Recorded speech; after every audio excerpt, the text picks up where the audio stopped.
It is time for our virtual happy hour presented by Bud Light Seltzer. We are here with you every single day at 2:30. Why 2:30? Well, because practice is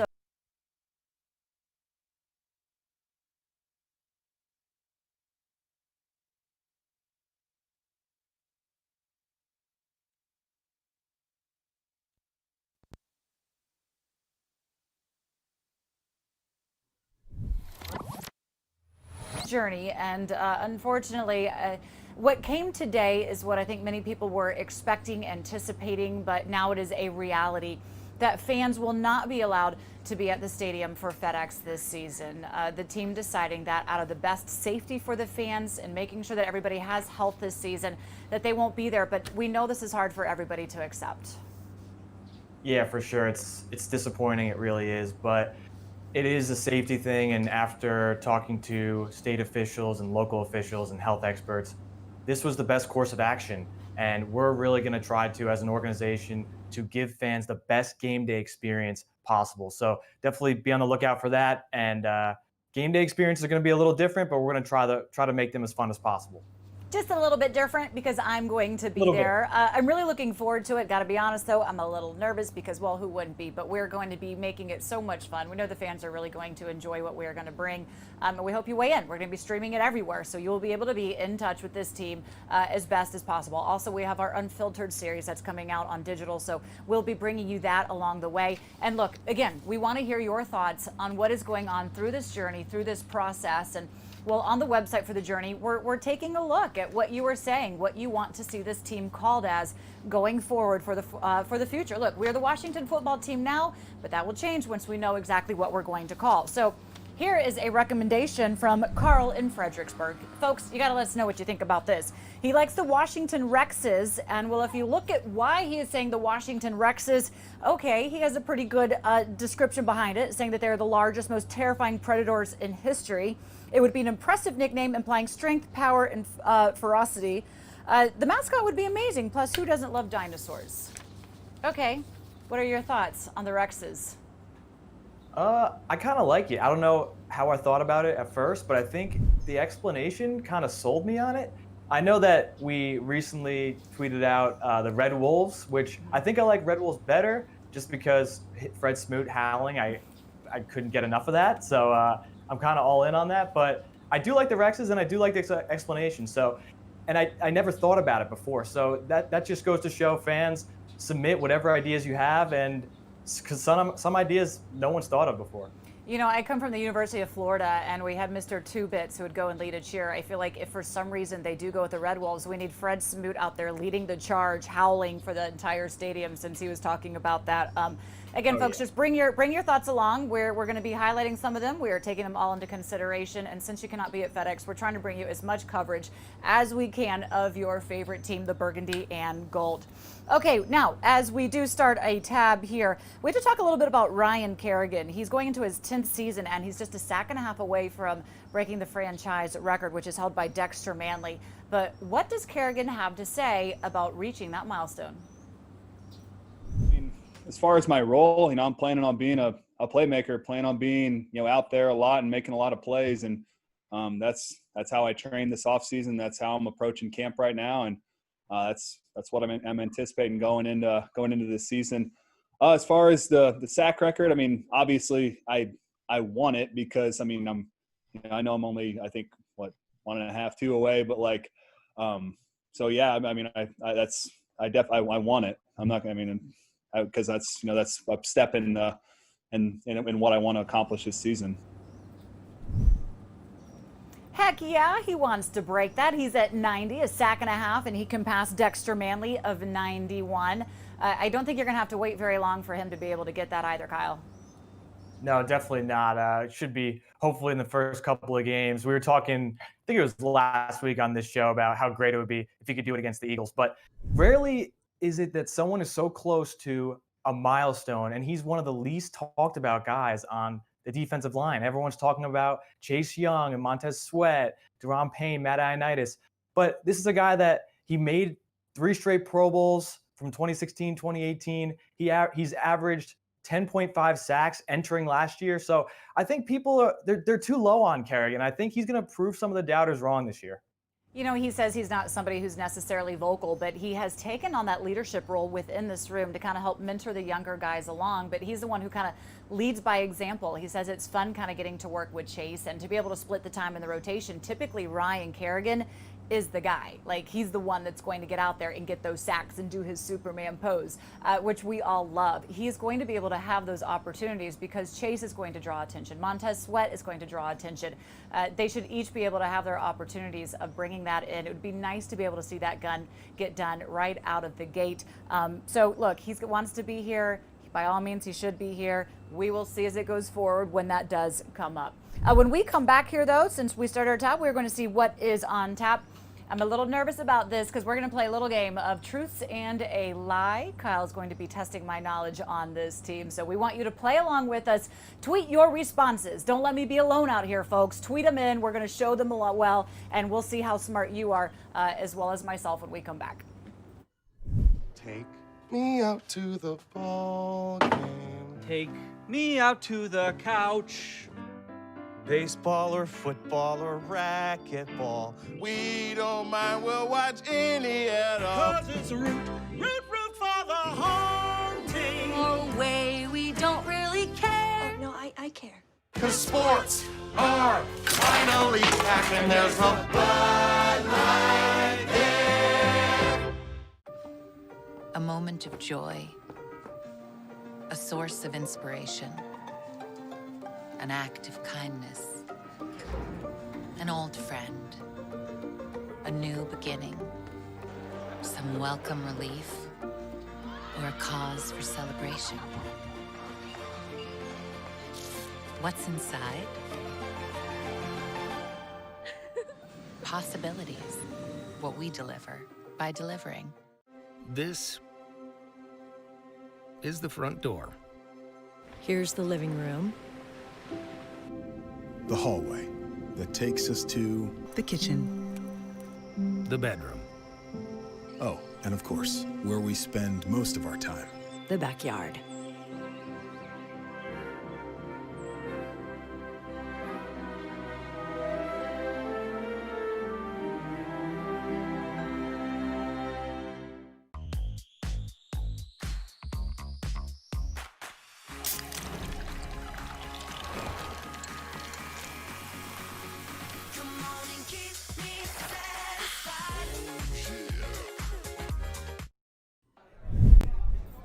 Happy Hour continues, presented by Bud Light Seltzer. Julie Donaldson, Kyle Stackpole. Kyle, look, I charge you to get creative with these segments, take ownership of them, and I did not imagine when I said that you're going to be flipping the roles on me and testing me through this. Yep. So what do you have? What are we playing here?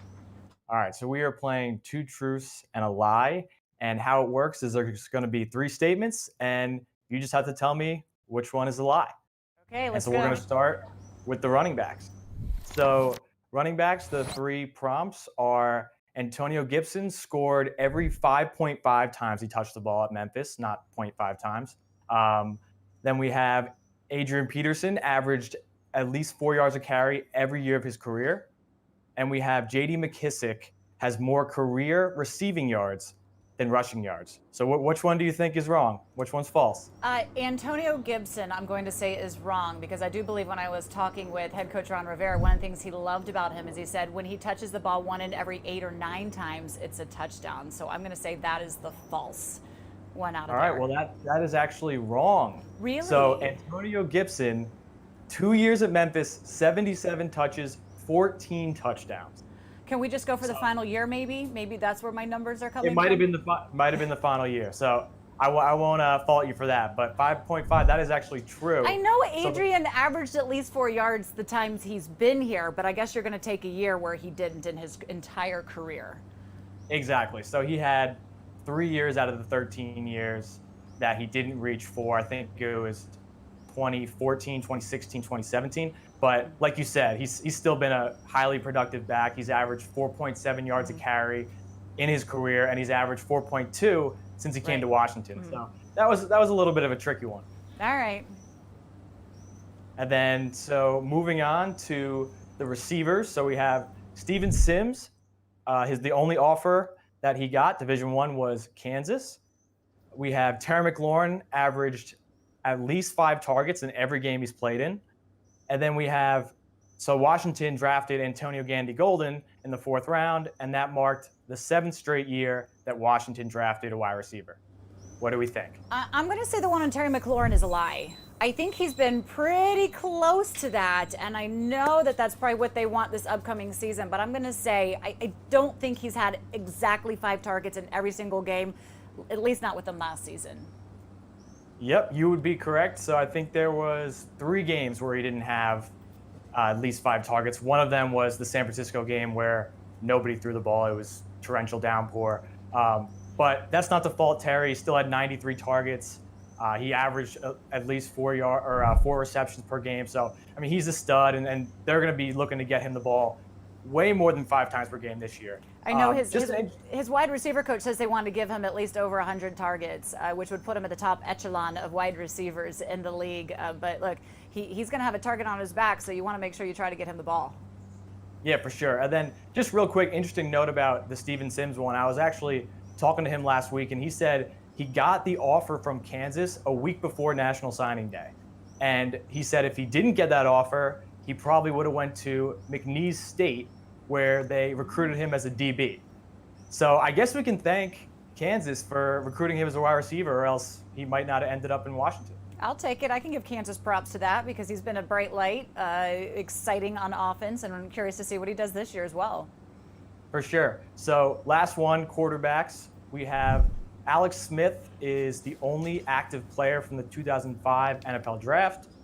Dwayne Haskins, according to PFF, had the least amount of turnover-worthy plays among rookie QBs.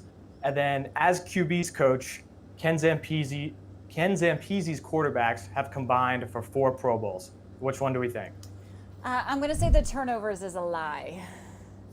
So the turnover one is actually the truth. Oh, okay. So it's per Pro Football Focus. So they have a metric where it's turnover-worthy plays percentage.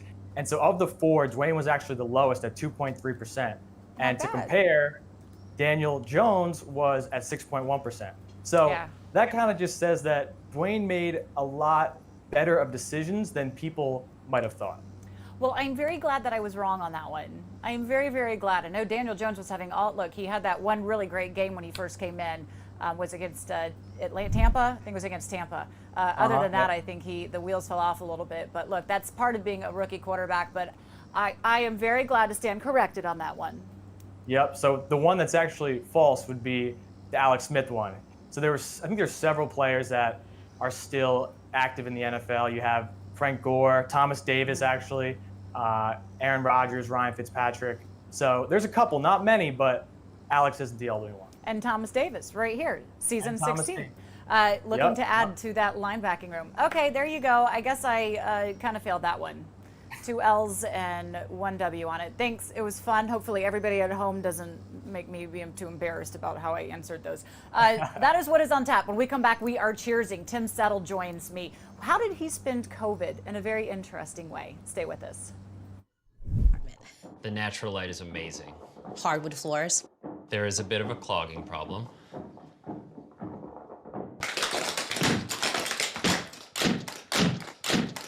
At least Geico makes it easy to bundle our renters and car insurance. Yeah, helping us save even more.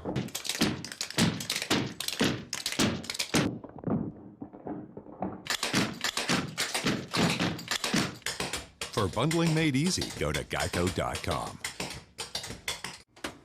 Take me out to the ball game. Take me out to the couch. Baseball or football or racquetball, we don't mind, we'll watch any at all. 'Cause it's root for the home team. No way, we don't really care. Oh, no, I care. 'Cause sports are finally back and there's a Bud Light there.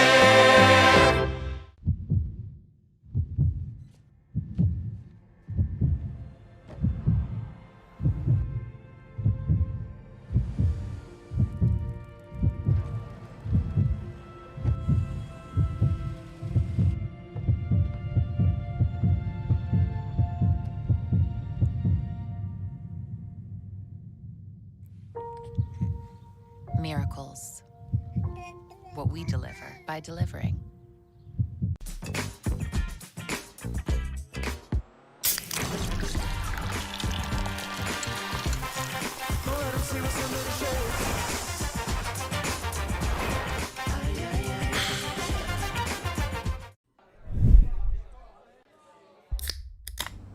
When you talk about the defensive line, you get very excited for very good reasons. There is a lot of talent, a lot of first rounders on the first line, on the defensive line as well.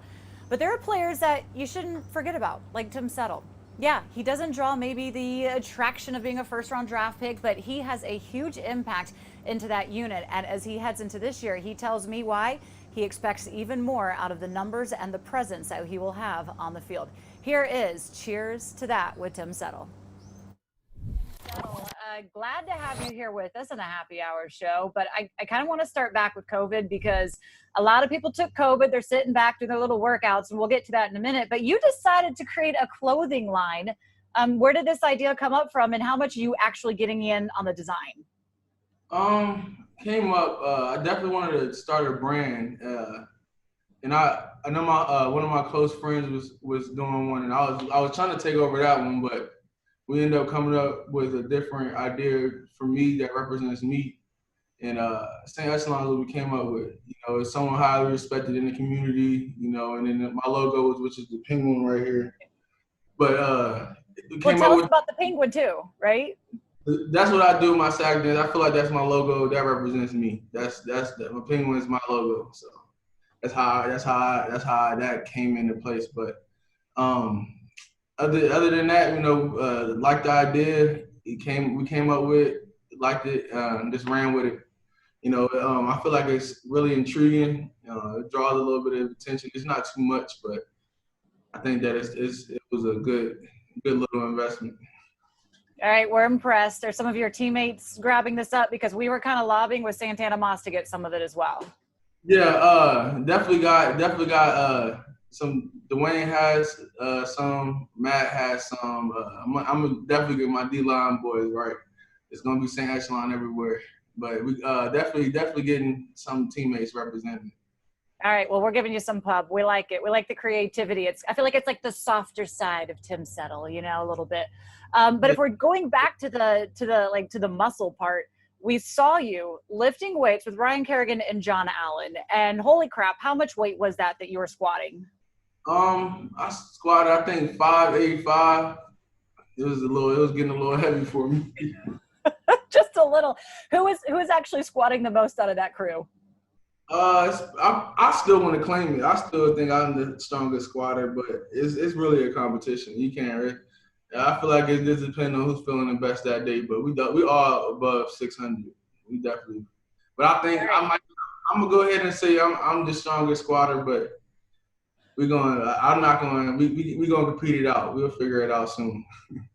All right, just make sure somebody is rolling on that because that was just absolutely priceless. But when it does come to this D-line, it's great to see that you guys kind of compete against each other to push each other to be better. There's so much hype on what you all can bring together from the inside, from the exterior. Are we overplaying that at all, or are we right on? No, I don't think y'all overplaying it.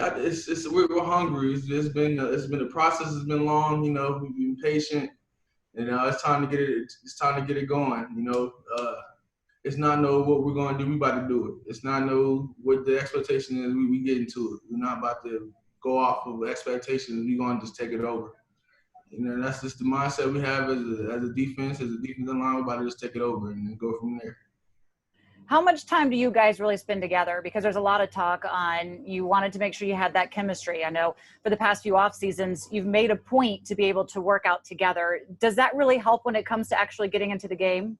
Yeah, because it also builds trust. Instead of it builds chemistry, but it also builds trust. Because you know, you're working out with somebody, you struggling with somebody that you know that you're gonna be in the game and struggle with somebody too if it comes down to that. But other than that, this it definitely builds. It makes you feel comfortable about your group in general. But it definitely just builds that chemistry and that trust. And, that's the biggest thing with us right now. It's the chemistry and the trust. We got to just get it down. We're going to keep continuing to get it down, and then we just got to go from there. When it comes to moving over to the 4-3, have coaches told you kind of like what your role is going to be, where you lined up, when you rotate in, when you rotate out? It's everything's really up for anything, playing inside or outside, but it just depends, everybody got to be interchangeable. We all can play anywhere from inside to outside. Just whatever we get called to play a position, we got to play it. So it's definitely everybody can play anywhere for real. You had your first career NFL sack, and you got to take down Tom Brady, arguably the best quarterback out there. When you look back on that moment, I mean, kind of what do you say to be able to take down Tom? Tom, terrific. Definitely was a goal. Definitely was an achievement of mine. But I gotta get. My mindset is past that. I'm gonna get him again. And we play him again, and then we're gonna keep getting him. This is the beginning of everything. It's about to start. It's about to get turned up around here. We're gonna be bringing them in. That sack was amazing, but I got so much more to get. Not many can say that they were able to bring him down. But when you do look at some of your personal goals heading into this season, where are you hoping to really kind of grow and improve your game? This, the technique is different. Just trying to get into the new technique we're getting taught, and just trying to get into that. Just the new play system, just learning to think fast, play fast. But I think that it's coming together though. It's just something new, but definitely just being able to do what they're asking to do, and definitely being able to make a lot of plays out there. With how we're being taught. So. All right, so you've showed us that you have the ability to be a little bit sneaky and get after the QB. Everybody's kind of excited to do that with the pass rush. Who would you say is going to lead the team in sacks? Can you give us a name for that? I wouldn't say me. I want to say me, but you got them guys on the outside. I wouldn't be surprised if one of the Ryans get it or one of the ends get it. But we're gonna be right behind them inside. I'm just putting you on the spot for that one. Look, it doesn't really matter who gets the numbers. I think really when you look at this D-line, the way it's constructed, the fact that you're going to be putting so much pressure on them is what has people so excited. Look, you're getting to know a new coach, head coach Ron Rivera. What have you seen so far from him and from what Jack Del Rio is trying to install in this defense? Just a lot of accountability, getting the job done, playing fast, and just being able to just keep playing fast. There's some mess ups, but you got to just stay consistent throughout the game, and just got to finish strong. And just got to be professional and everything. There's been so much talk over the years, and I'm a Gator, but talking about how that locker room has so many Alabama guys in there. You're getting a little backup. You got Kendall Fuller. You got Logan coming in at tight end playing for you. We've got D'Angelo Hall joining us in the booth. What's going on with all the Hokies here? You see us, man. We represent, Hokie Nation always stepping in. It's definitely a good feeling to have guys back, especially Kendall, and just getting Logan involved. Me and Greg are close, so I keep up with him, but. It's just definitely good to see familiar faces in the locker room. You get a lot of different locker rooms every year, a lot of team changes and switches, but it's always great to see people that you're familiar with. And Greg Stroman, isn't he also the model for your clothing line as well? Did you have to coerce him into doing that? Yeah, he wasn't forced into it, but I definitely needed him to model it for me, and he was okay with that. So. But I ain't forcing. I ain't forcing Kerrigan. He's got to get those model poses down. Hey, by the way, also congratulations on the new addition to your family, being a dad. Wow, what an honor for you to be able to welcome that and grow your family. Yeah, it's fun. It's a blessing. He's been keeping me up a little bit, but I accepted the challenge and everything. So it's something new, but it's gonna be fun in the process. And in the next decade, we're gonna turn it up.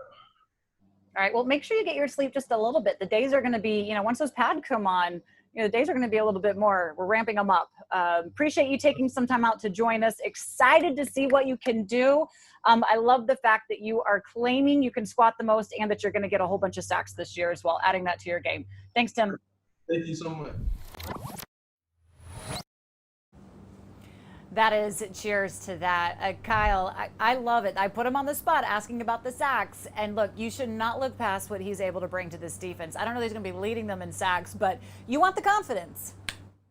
Oh, for sure. And he really, I don't think he gets enough credit with everyone we have on the defensive line. I mean, if he were maybe playing somewhere else or, one of these other guys weren't here, you could see him being a starter and being a guy that is one of the leaders in sacks. So he's a really integral part of this defensive line. When a defensive line coach, Sam Mills, talked about him, he talked about how he's very, very talented and how he's done a lot since coming into the league in 2018. So everyone's talking about Daron Payne, Jonathan Allen. Look out for Tim Settle. I think he's going to have a really big year 3 in Washington. You talk about going to the 4-3. You kind of sit there and say some of the interior linemen are going to be left on the outside. But Mills was saying, no, that's actually a really good problem because you're going to constantly have fresh legs. And last season, unfortunately, those legs got worn out a good bit. They were putting in a lot of work. Hopefully the offense can help them out a good little bit in that effort. But, I think all of the guys are saying, like, they want the playing time. They want the snaps. They want to be out there. But they're not going to argue as long as the defense is holding their own and they can go in and be fresh.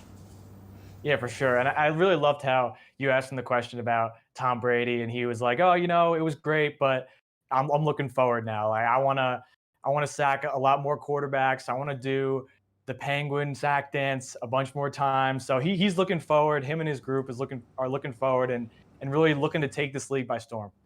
Yeah, you add Ioannidis to that, Daron Payne, it's really exciting. I don't think we're overhyping this. It's just as long as the communication's good, that they get those calls out there, it will be the strength of this team going forward. The Penguin dance is great. Nice to see him getting some fun out there, designing and lifting his weights, folks. If you haven't seen that video of Daron Payne and what he is squatting, if you didn't know what I was talking about because we couldn't add it in, go to his Twitter feed, see it. It's absolutely impressive what he's doing, and we'll see how that competition goes on who can squat the most. All right, Kyle, when we come back, we're going to be closing out. We'll tell you what is going to be coming up or who is going to be talking tomorrow. So what is coming up on tomorrow's show? Is the front door. Here's the living room. The hallway that takes us to the kitchen. The bedroom. Oh, and of course, where we spend most of our time. The backyard.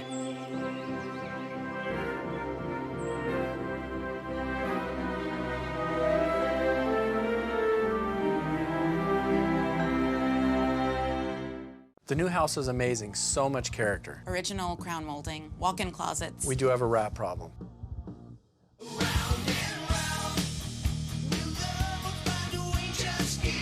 At least Geico makes bundling our home and car insurance easy. It does help us save.